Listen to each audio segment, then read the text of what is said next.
صرف اللہ اکبر. ایسا دکھتا انہیں اللہ کا بندہ ہے, دوسرے کوئی بھی نہیں ہے بولے جیسا دکھتا, صرف اللہ اکبر. عجیب و غریب قوم ہے میرے بھائی. ارے بھائی یا اللہ لکھ, یا رسول اللہ لکھ, یا علی لکھ, یا فاطمہ لکھ, یا حسن اور حسین لکھ, یا ابو بکر عمر اور عثمان لکھ. ظالم ان کے نام کیوں نہیں لکھتا؟ جن کے صدقے سے تجھے دین نصیب ہوا ہے. تو اب بولا نہیں نہیں نہیں نہیں, اللہ کے گھر میں صرف اللہ کا نام رہنا, اللہ کے علاوہ اللہ کے بندے کا نام نہیں رہنا. انہیں بس اتنے کا ہی ہے جی, اللہ کو الگ کرتا, بندوں کو الگ کرتا, اللہ کو الگ کرتا, بندوں کو الگ کرتا. اللہ کے نام کے ساتھ بندے کا نام لینا شرک سمجھتا, جاہل ہے.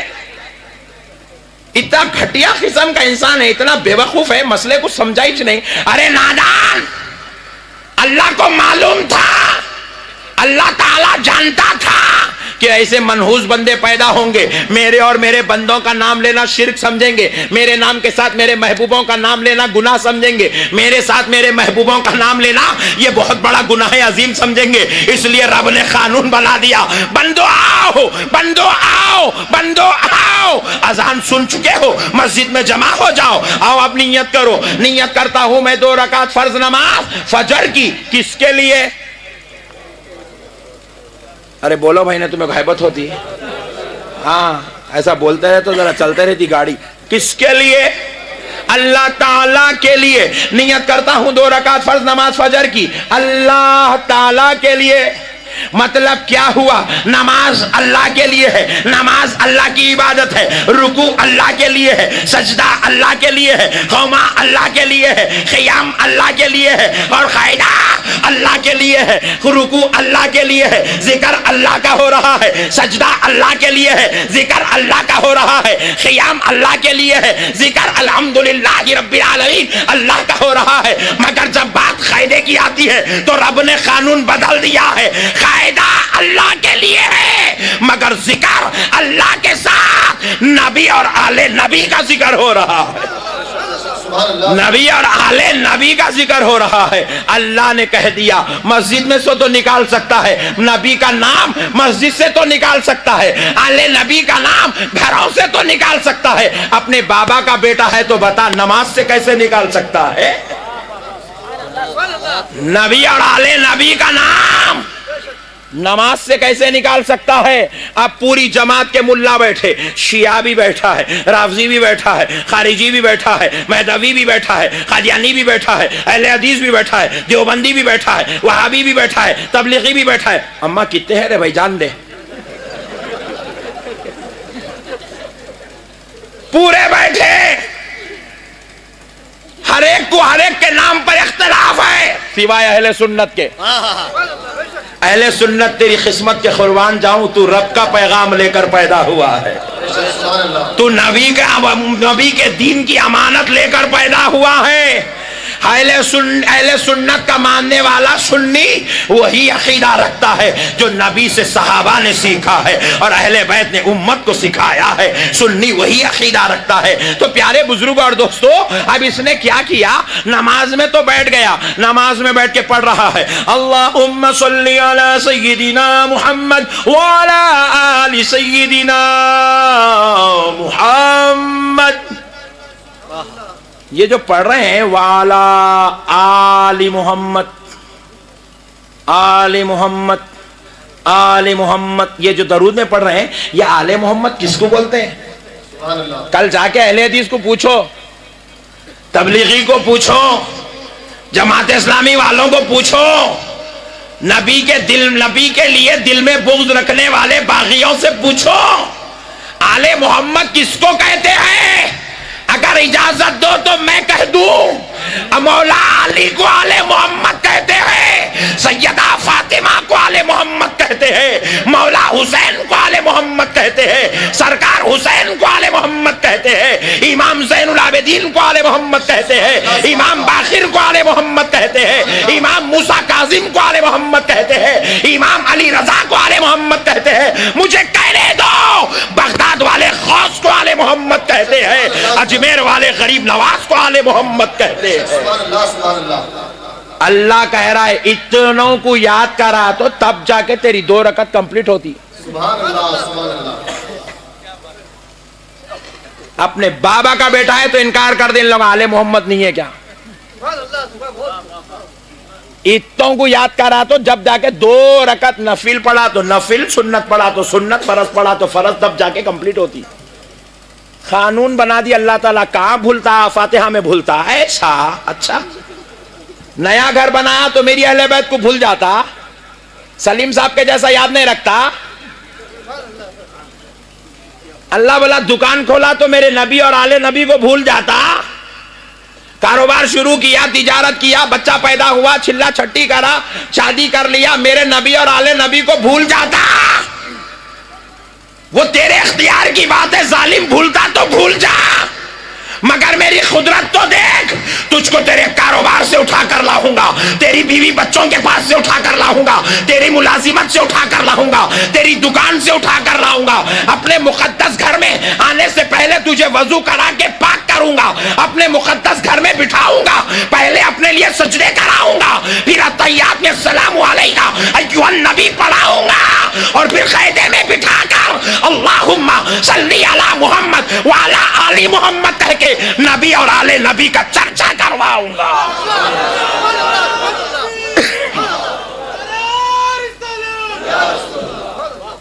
تو بھولتا کیسے؟ میں بھولنے دوں گا کہاں تجھے؟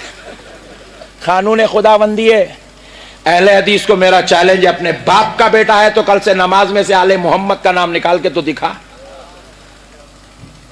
یا امام حسین کا جلسہ کرو شرک. ہاں ہم لوگ تو بھی سال میں 1 وقت کر رہے. بے وقوف تو دن میں 5 وقت کر رہا. کہاں کا شرک لگایا دیوانے. ہم لوگ تو بھی شریف لوگ ہیں، میدان میں بیٹھ کے امام حسین کو یاد کر رہے ہیں. تو ایسا ہے خدا کی عبادت میں نماز میں بیٹھ کے امام حسین کو یاد کر رہا ہے. یہ الگ بات ہے. تو اتنا کر کے بھی جنت میں نہیں جائے گا. کیوں نہیں جائے گا؟ کیونکہ تو مجبور ہو کے یاد کر رہا ہے. میں غلام محبت سے یاد کر رہا ہوں. تو مجبور ہو کے یاد کر رہا ہے. میں غلام ہوں، محبت سے یاد کر رہا ہوں. اس لیے میرا رب مجھ کو جنت میں جگہ عطا کرے گا. یہ اہل بیت کا مقام ہے دوستو. سیدہ فاطمہ کو یاد کرے بغیر ہماری نماز نہیں ہوتی. مولا علی کو یاد کرے بغیر نماز نہیں ہوتی. امام حسن کو یاد کرے بغیر نماز نہیں ہوتی. امام حسین کو یاد کرے بغیر ہماری نماز. ذرا زور سے بولیں اور ذرا زور سے بولیں. ہاں اسی لیے حضور نے بھی نماز پڑھ کے بتائی ہے. ہائے ہائے ہائے، صدقے جاؤں اس نماز رسول پر، اس صلاۃ الرسول پر. جب میرا آقا سجدے کی حالت میں ہے، آئے ہائے ہائے، میرا مولا حسین آیا اور میرے نبی کے کندھوں پہ چڑھ کر بیٹھ گئے. مولا حسین نبی کی زلفوں سے کھیل رہے ہیں، نبی کے رخسار اقدس سے کھیل رہے ہیں، نبی کے گوشے سماعت سے کھیل رہے ہیں، نبی کے امام مبارک سے کھیل رہے ہیں. مولا حسین کبھی زلفوں سے کھیلتے ہیں، کبھی نبی کے گوشے اقدس سے کھیل رہے ہیں، رخسار مبارک سے کھیل رہے ہیں. اور میرا نبی ہے حسین کے کھیل کا اتنا خیال رکھا ہے کہ سجدہ طویل ہو رہا ہے، سجدہ طویل ہو رہا ہے. ایک جملہ کہتا ہوں، کہنے دو آج خدا کی قسم اہل بیت کا مقام سمجھ میں آئے گا. عبادت خدا کی ہے، سجدہ نبی کا ہے، خیال حسین کا ہے. عبادت خدا کی ہے، سجدہ نبی کا ہے، خیال آل محمد کا ہے. خیال آل محمد کا ہے. نبی نے بتایا آل محمد کے خیال سے نماز خراب نہیں ہوتی، بلکہ وہ نماز تمام نمازوں میں افضل ہو جاتی ہے.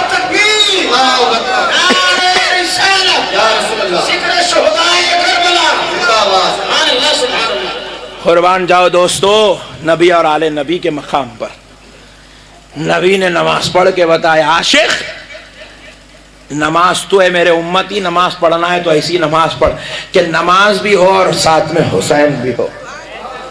نماز بھی اور ساتھ میں حسین بھی ہو. اور سبحان اللہ پھر ایک بات یاد آ رہی ہے، سنا دیتا ہوں دوستو. میرے آقا رحمت للعالمین صلی اللہ علیہ وآلہ وسلم جمعے کا خطبہ ارشاد فرما رہے. ہائے ہائے ہائے کیا شان خطابت تھی. جب میرا نبی بولتا تو کائنات پہ سکتہ طاری ہو جاتا تھا. کائنات کی ہر شے اپنے گوشے سماعت کو خدوم مصطفیٰ پہ قربان کر دیا کرتی تھی. صحابہ کرام اس نبی کے جو خطبہ مبارکہ کو ایسے سنا کرتے تھے کہ صحابہ جب سامنے بیٹھ کر خطبہ مصطفیٰ سنتے تو سروں پہ سے اڑنے والے پرندوں کو اس بات کا خیال ہوتا تھا کہ یہ کوئی پتھر بیٹھا ہوا ہے. اس انداز محبت سے سنا کرتے کہ پرندے ان کے سروں پر آ کر بیٹھ جایا کرتے تھے. نبی کے خطبے کو صحابہ اتنی محبت سے سنا کرتے تھے. اور خدا کی قسم کیوں نہ سنے, ہمارا مولوی خطبہ دے تو وہ عبادت ہے, اور جو نبی خطبہ دے وہ اصل عبادت ہے. اور نبی کا خطبہ جو اصل عبادت ہے, نبی ممبر رسول پر ہے, خطبہ ارشاد فرما رہے ہیں, اپنے ممبر سے کھڑے ہو کر امت کو خطاب کر رہے ہیں. کیا دیکھتے ہیں صحابہ کی صفوں کو چیرتے ہوئے دو پیارے ننھے دو پیارے ننھے پھول مدینے کے سبطین رسول صفوں کو چیرتے ہوئے, امام حسن اور حسین صحابہ کرام کی صفوں کو چیرتے ہوئے صفوں میں درمیان آ رہے ہیں. نبی عبادت والا خطبہ چھوڑ دیے, ممبر سے اترے, ایک ہاتھ میں حسین کو اٹھائے, دوسرے ہاتھ میں حسن کو اٹھائے اور ممبر پر لے گئے. پھر خطبہ ارشاد کرنے لگے. دیکھنے والے صحابہ نے دیکھا نبی نے حسنین سے محبت کا ایسے اظہار کیا. صحابہ نے پوچھا یا رسول اللہ, خطبہ تو عبادت ہے اور اس میں حسنین کا اتنا احترام ہے, تو نبی نے بتایا سنو, میں ان سے محبت کرتا ہوں اور جو ان سے محبت کرے گا اللہ اس کو ان سے محبت کرے گا. حضور نے فرمایا میں ان سے محبت کرتا ہوں, جو ان سے محبت کرے گا اللہ اس سے محبت کرے گا. میرے پیارے دوستو, نبی نے عبادت کے درمیان بھی حسین کی محبت کا لحاظ رکھا ہے. وہ نبی ہے جو سجدے کو طویل کر رہے ہیں, وہ نبی ہے جو خطبے میں امام حسین کے لیے ممبر چھوڑ رہے ہیں, اور یہ خدا ہے جو قاعدہ اپنی عبادت میں بٹھا کے حسین کا ذکر کروا رہا ہے, حسن و علی فاطمہ کا ذکر کروا رہا ہے. اللہ اللہ, یہ شان ہے اہل بیت کی. آؤ دوستو, اور بھی چند باتیں اہل بیت اطہار کی عظمت پر آپ کو سناتا ہوں تاکہ آپ کا ایمان تازہ ہو جائے. لیکن پہلے اس اہل بیت مقدس کی مقدس ہستیوں کے نام بھی تو سن لو. جن کو ہم اہل بیت کہتے ہیں وہ 5 ہے. کتنے ہیں بولے؟ ذرا زور سے بولے, اور ذرا زور سے بولے. 5 ہے. پہلی ذات اقدس کا نام محمد الرسول اللہ صلی اللہ علیہ وآلہ وصحبہ وسلم, سرکار کی ذات اقدس. پھر اس کے بعد مولا علی رضی اللہ تعالیٰ عنہ ہے. پھر اس کے بعد سیدہ طیبہ طاہرہ فاطمہ ہے. پھر اس کے بعد مولا امام حسن مجتبی ہے. پھر اس کے بعد حضور سیدنا امام حسین مصطفیٰ ہے. یہ مقدس 5 ہستیاں ہیں جن کو اہل بیت کہا جاتا ہے. کیا کہا جاتا ہے بولے؟ ذرا زور سے بولے, اور ذرا زور سے بولے, اور ذرا زور سے بولے. یہ وہ مقدس لفظ ہے, ان کے رب نے بھی ان کو اسی نام سے قرآن میں یاد کیا ہے. انما يريد الله ليذهب عنكم الرجس اهل البيت. یہ اہل بیت کا لفظ ان کو ان کے رب نے دیا ہے. اللہ اللہ, اللہ اللہ ہو کے تعریف کرتا کہتے, انہیں ملا ہو کے لائٹ لیتا کہتے. کتنا خطرناک ہے دیکھو, انہیں اتنا نکلے ہوا ہے. میرے بھائی نے کہاں سے آیا, کہیں کو آیا, میرے کو آج تک سمجھ میں نہیں آیا. اس کی پیدائش کا مقصد کیا ہے سمجھ میں نہیں آیا. دیکھو بھائی, میں پیدا ہوا, میرے کو پوچھے کہیں کو پیدا ہوئے مولانا, بولے تو میں 2 باتیں بولتا ہوں. ایک نبی کا ذکر کرنے پیدا ہوا, ایک آل نبی کا ذکر کرنے پیدا. قصہ ختم.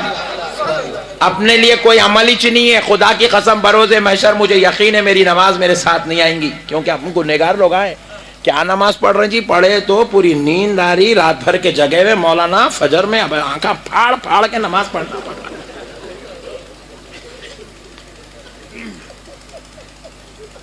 پھر بھی اللہ کا شکر ہے مولانا پڑھ لے رہے ہیں, دوسرے لوگ لائٹ لے لے کے سو جانے جانتے رہے. وہ احمد نقشبندی کے باتیں کیا سن رہا پڑھ رہے ہیں.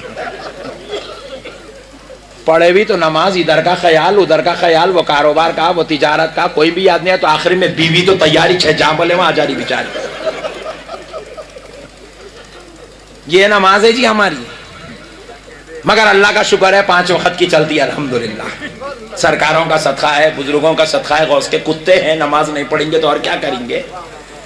غوث کی غلامی کا ثبوت ہی تو یہی ہے کہ ہم 5 وقت نماز پڑھتے ہیں. مدینے والے نبی کے امتی ہیں, اسی لیے 5 وقت نماز پڑھتے ہیں. حضور نے کہا ہے نماز میرے دل کی ٹھنڈک, نماز میرے آنکھوں کی ٹھنڈک ہے. اس لیے سرکار کی آنکھوں کو ٹھنڈک پہنچانے کے لیے غلام نماز کا تحفہ پیش کرتے ہیں.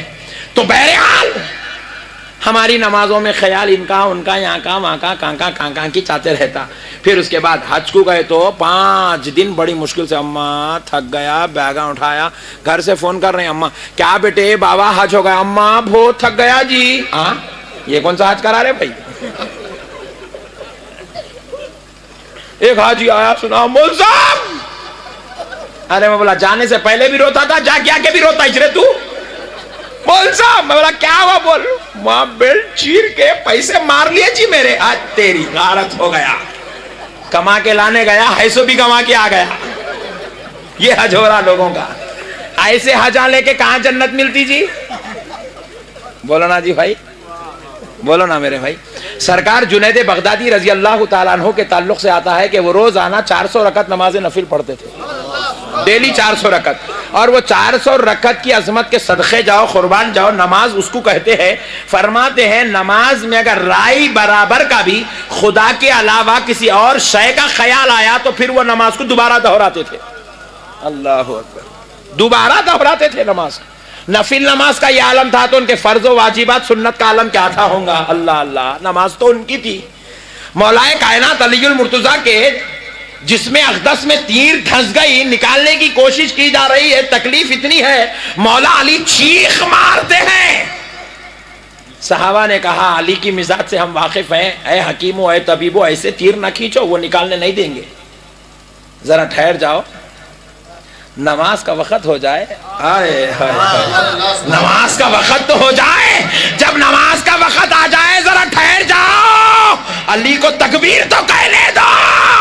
علی ادھر اللہ اکبر کہے, الحمدللہ رب العالمین کہے تو تو تیر نکال لے, کیونکہ علی وہ ہے جب خدا کی تعریف کرتا ہے تو خدا کے جلووں میں گم ہو کے خدا کی تعریف کرتا ہے. یہ نماز تھی ہمارے بزرگوں کی. خیر ہماری نمازوں کی بات ہو رہی ہے تو پیارے بزرگ اور دوستو, ہمارے نمازاں ہیں نا, روزہ رکھے بھی تو اتنے خطرناک روزے. عصر کی نماز کیا تھا, ایسے آوازاں نکال رہا, کیا بہت بھیانک لگ رہا مجھ صاحب, آج بہت بھیانک لگ رہا. ارے یہ روزے رے, یہ روزے لے کے جنت میں جائیں گا. اور ایک صاحب کیا کرے, مغرب کے قریب ملاقات کرے تو ڈھکار لے رہے ہیں. میں بولا اماں ایسا کہیں گورے بھائی, وہ سحری میں ذرا زیادہ ہوگا مول صاحب آج. ایسے خطرناک سحریاں کر کے جنت میں جائیں گا ہی نہیں. مغرب تک ڈکانا آ رہے میرے بھائی لوگوں کو, ایسے سحریاں کر کے جنت میں جاتا کہتے. میرے کو تو نہیں سمجھ میں آیا جنت اس کو آنے دیتی بول کے,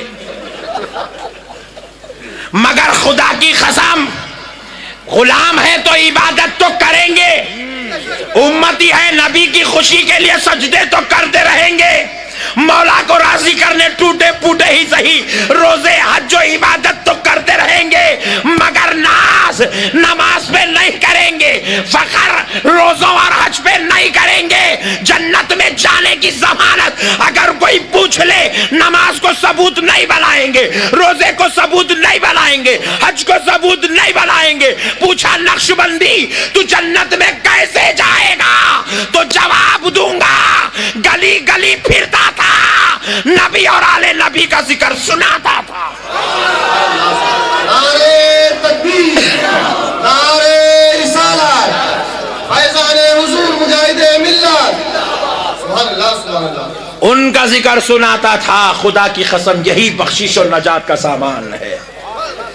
ان کا ذکر کرنا نجات ہے دوستو. اس لیے جہاں بیٹھو علی فاطمہ حسن حسین کا ذکر کرتے رہو, ان کو یاد کرتے رہو. بس اسی میں نجات ہے, اسی میں بخشش ہے, اسی میں مغفرت ہے, اسی میں زندگی ہے دوستو.